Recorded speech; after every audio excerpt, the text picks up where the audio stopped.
on, everybody, and today we're going to be playing some What Remains of Edith Finch. We did a stream about an hour ago, I'm pretty sure. Mom spent months searching for my brother. Then she sealed the doors. Yeah, sorry if you already heard this. I had to go unexpectedly. Whatever Milton had found in the house, Mom didn't want it getting out. So we're going over to whatever this room is over here. Mom definitely blamed Edie, but I think Lewis blamed himself. After he graduated, he just spent more and more time in his room. Until Mom got him a job at the cannery. Oh, it sucks. Let's go up here. This is Lewis's room, if you don't remember. Everyone always told me to stay out of Lewis's room. Except Lewis. Looks like there's a window over here.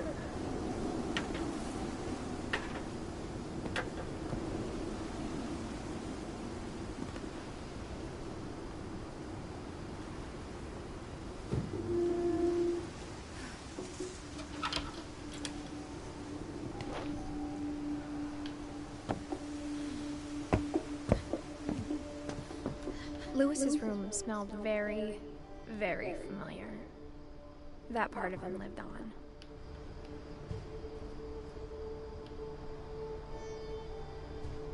Lewis and I spent a lot of time playing games together, but he was surprisingly bad at them. He died a lot. Aw. Dang.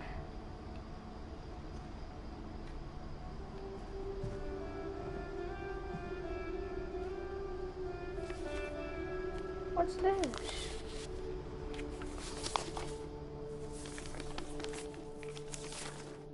Dear Mrs. Finch, as Lewis's psychiatrist, I can understand your desire for an explanation.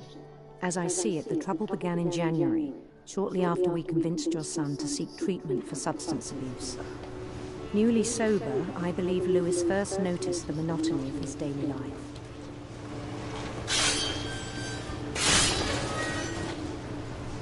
He kept working at the cannery,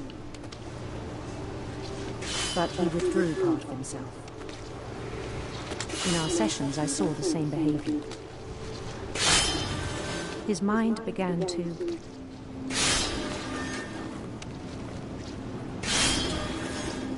wander. I asked him to describe it.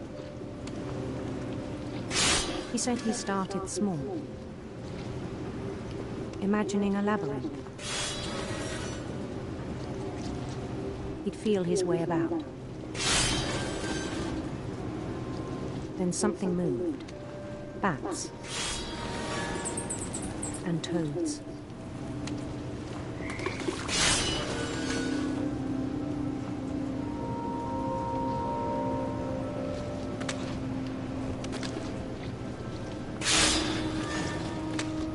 And things that have not names. He knew it was all in his head.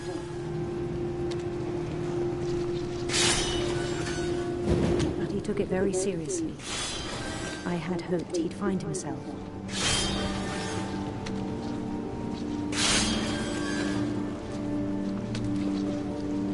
But he found something more.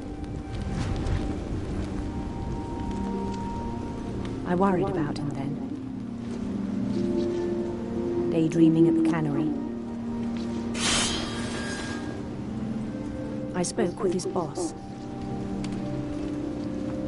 But he said Lewis had become a model employee. Methodical, tireless, focused.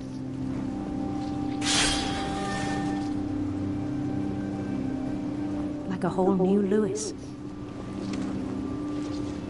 So I let him go on.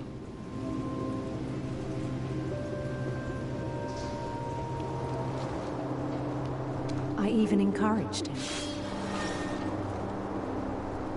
It seemed very promising at first. He told me he'd made a new friend.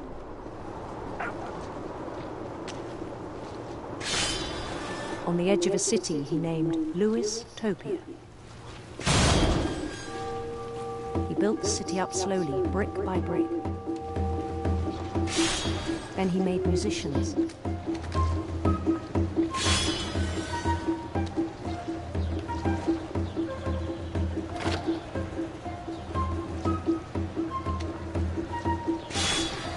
And songs for them to play. He talked about starting a band.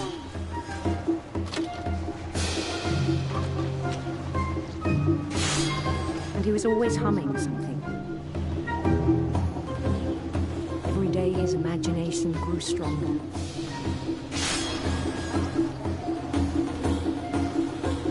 He no longer spoke at the cannery.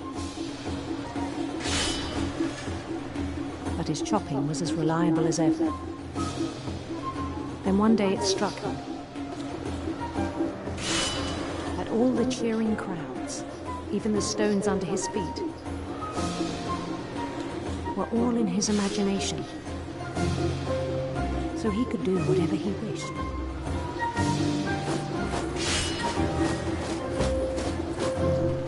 He held an election for mayor, and he won. They begged him to stay, but his mind was already wandering. It became a game for him.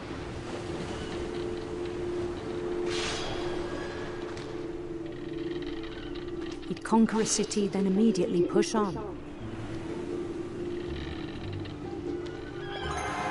New Louisville.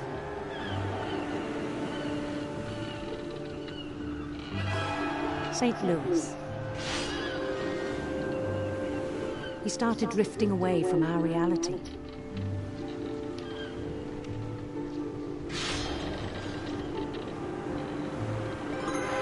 Minneapolis. Until one day he forgot to go home from the cannery. Even as his mother pleaded with him, part of Lewis kept sailing on.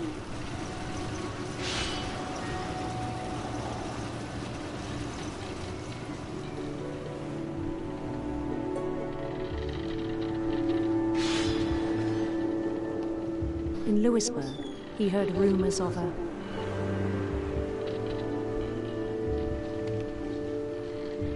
handsome queen.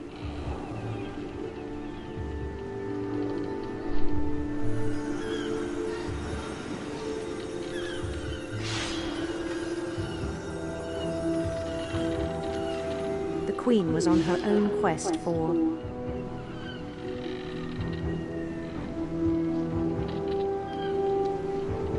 radiant rainbows.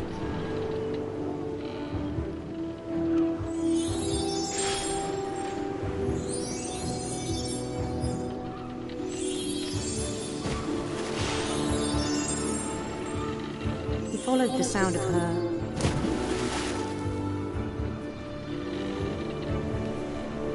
silver harp.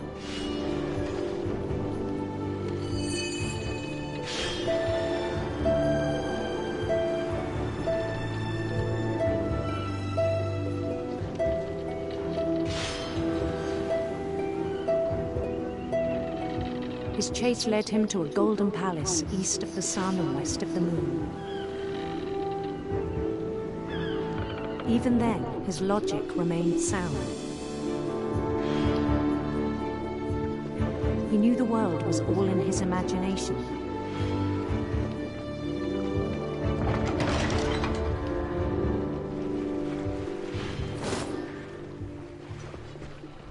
But he was so proud of having created it. In his own eyes, he'd become something greater than a king.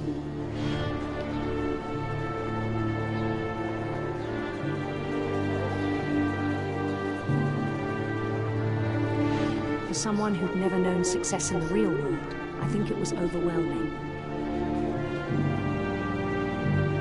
And then it struck him that the real Lewis was not the one chopping salmon, but the one climbing the steps of a golden palace.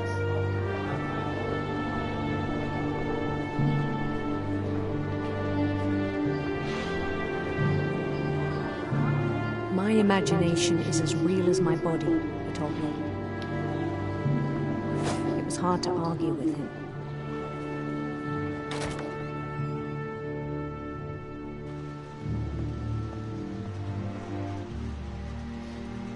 Oh my. Really? He began to forget the world we know.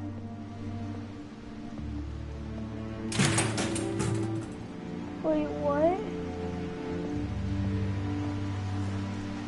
I think it pained him to remember Lewis, the cannery worker.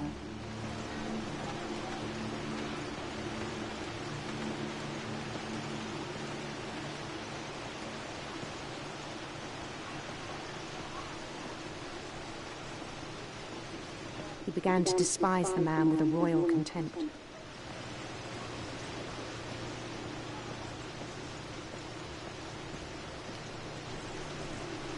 I still thought I could save him. Even after he said he was being crowned king over all the lands of wonder.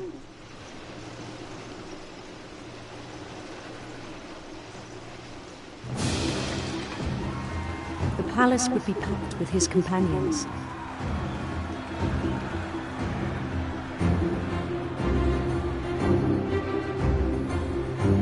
I don't want to die. Wait, where am I going? I want to go this way. No. Including the wise Calico who'd insisted on advising him.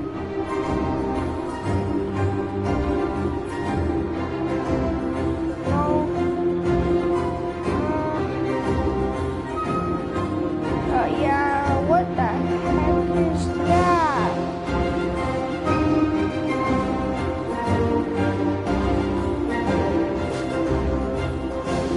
Is this fun? Do you not know what that His queen is? waited, holding his crown.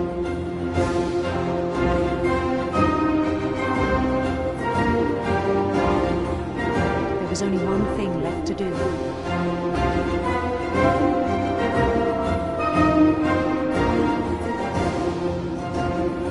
Bend down his head.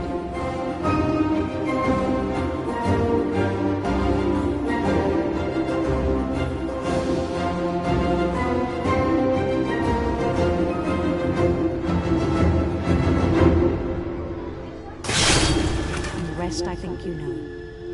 Mrs. Finch, your son was a kind man who will be missed by all of us who knew him.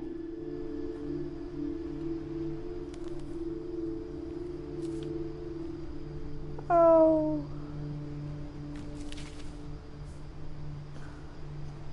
My brother was really cool. I wish you could have met him.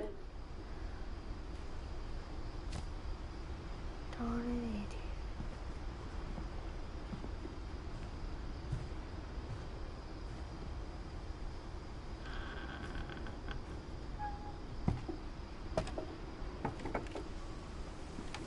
On the way back from Lewis's funeral, my mom told me to start packing.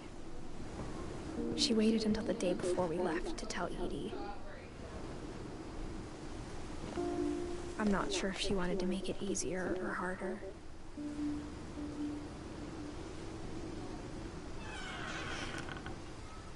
I wish we'd stayed. But I understand why we left. My mom ended up leaving everything behind. What happened that night had been coming for a long time. Maybe I should have come sooner.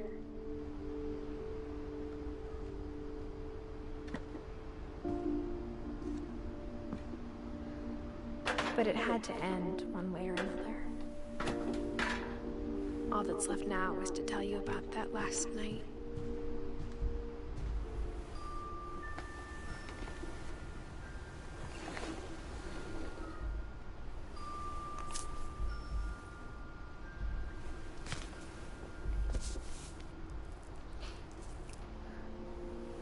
That whole last day, Edie just watched us pack and didn't say a word. Until supper, when she raised her glass and said, "To our final night together, and all our final nights apart." Grandma, you know what I said about alcohol. Some of your medications are very Edith, specific. I left a present for you in the hallway. Why don't you go open it? The grown-ups have to argue now. I'm sorry, you're right. We're all leaving tomorrow. Let's just enjoy our last... I'm not leaving. Edith, you're excused.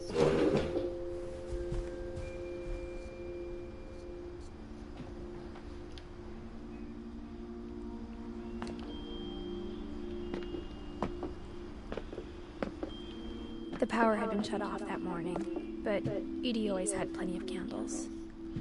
When my mom sealed the library, I don't think she knew about the other entrance. Or that Edie had a key to it.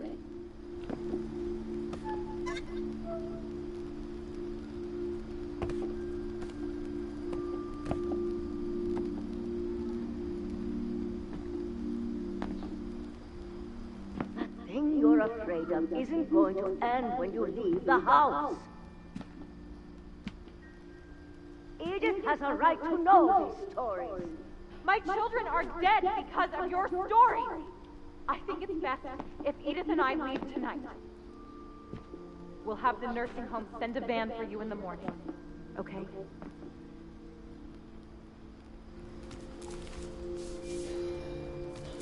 Dear Edith, there's so many stories I wish I could tell you, but there's only time for one. This is about what happened on the night you were born.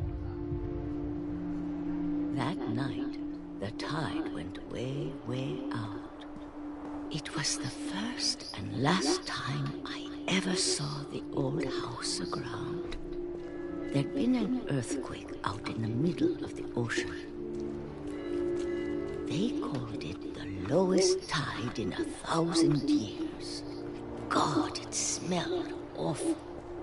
You know, I've seen that house every day of my life.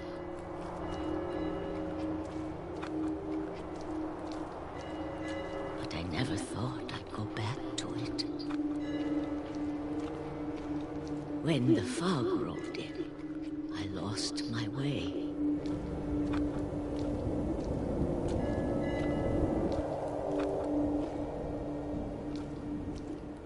I got turned around.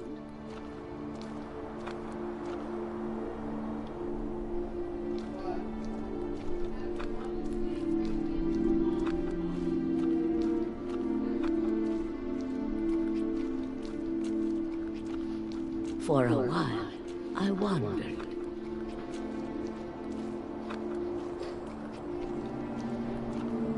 I started seeing things.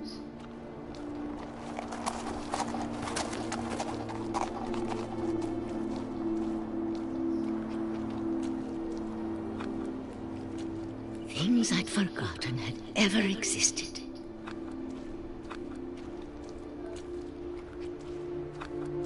But when I saw them, they felt like old friends. That night, a lot of things came back to me. Or maybe I came back to them.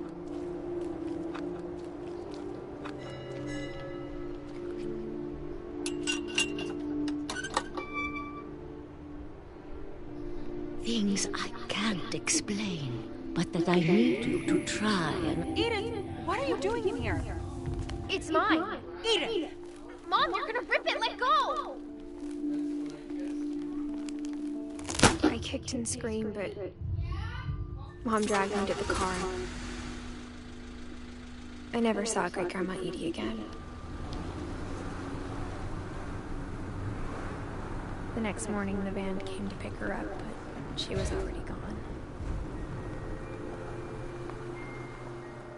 After that, we moved around a lot.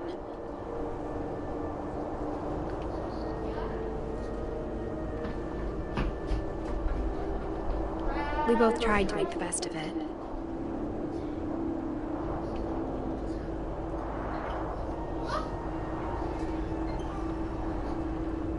A few years went by.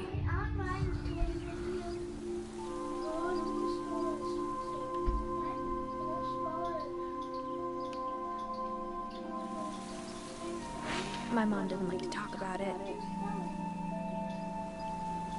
but she started getting sick a lot. The rest happened pretty quickly.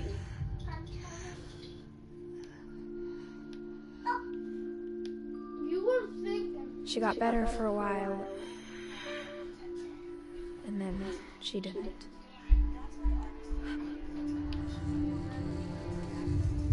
Yo, this And is then I was sad. alone. The last Finch left alive.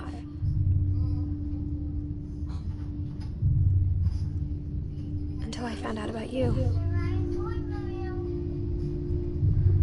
I'm still not sure what to tell you about all this.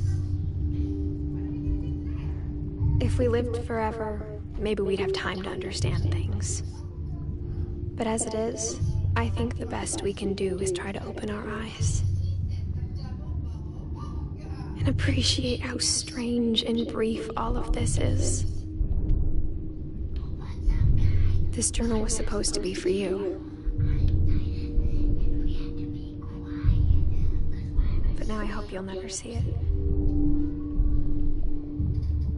I just want to meet you and tell you all these stories myself. But I guess if you're reading this now, things didn't work out that way.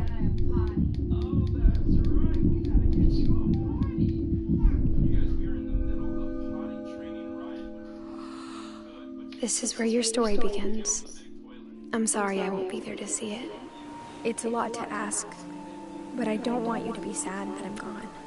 I want you to be amazed that any of us ever had a chance to be here at all. Good luck.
Yo.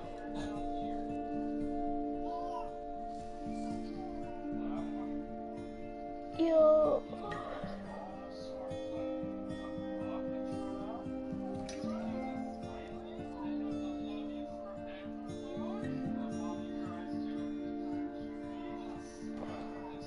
Thanks, Corey Davis. Thanks, Greg Pryor.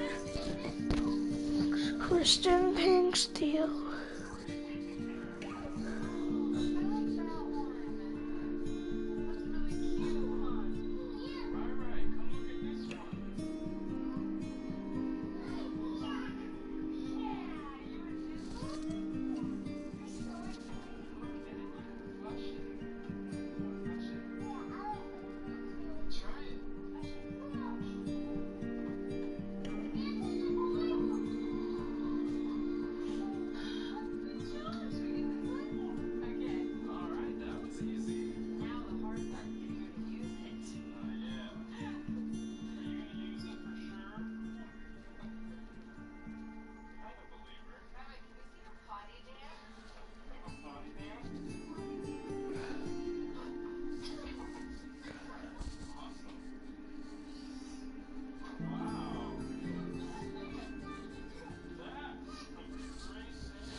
And guys, that is the end